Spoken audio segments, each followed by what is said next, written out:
Imagine living in a world where people are treated unfairly because of their race, identity, disability, or financial situation. For many people across the United States, this is still a reality today.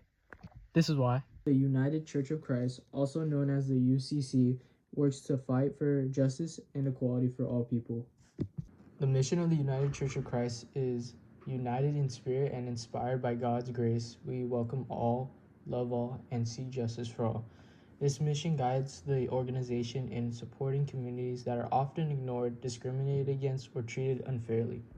The United Church of Christ serves as a global faith movement, but our mission is rooted across the United States. We serve those historically underrepresented and redlined, such as the LGBTQ, immigrants, refugees, and ethnic minorities. We reach those communities through the 3,205 local congregations that act as churches for both charity and justice. In the charity aspects, we provide programs such as Nurture the Soul for spiritual care and disaster recovery.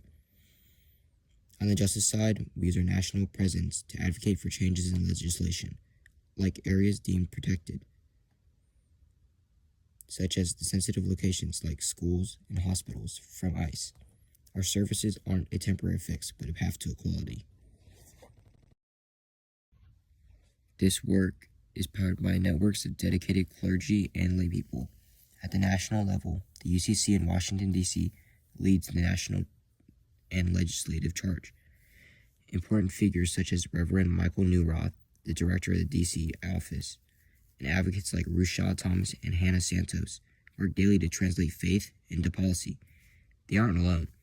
They are supported by the programs like Economic Justice League and local racial justice ministries that are made up of everyday people. We are a collection of believers dedicated to being a church that serves the world. The reality of these locations we serve is often defined by social injustice. We operate in areas where social-political realities include geographical racism, where toxic air emissions are concentrated in especially sensitive low-income neighborhoods.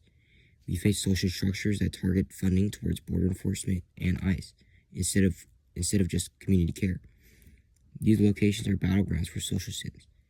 Their prejudices like transphobia and racism have become integrated into the law.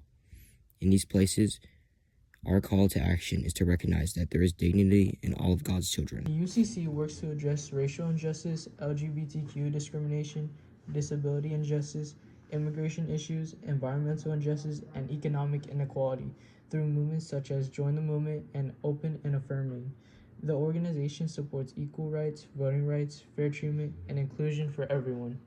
The UCC also advocates for immigrants and refugees, supporting living wages, and works against harmful environmental conditions like toxic air pollutions that affect vulnerable communities. The need for this work is clear. When we look at the statistics, Black Americans are incarcerated at more than 5 times the rate of white Americans. LGBTQ individuals face an unemployment rate around 9%, while transgender individuals face unemployment rates as high as 15%.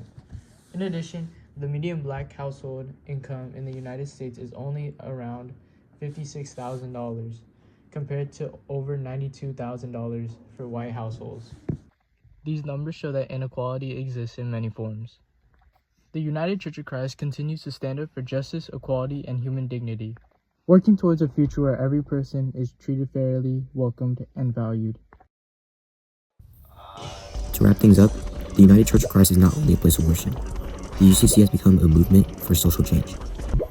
You've looked at how the UCC serves the most vulnerable individuals across the country by pushing charity and justice. We've commemorated the frontline leaders in Washington, D.C., like Reverend Michael Newroth, who fight to advocate faith and fair laws.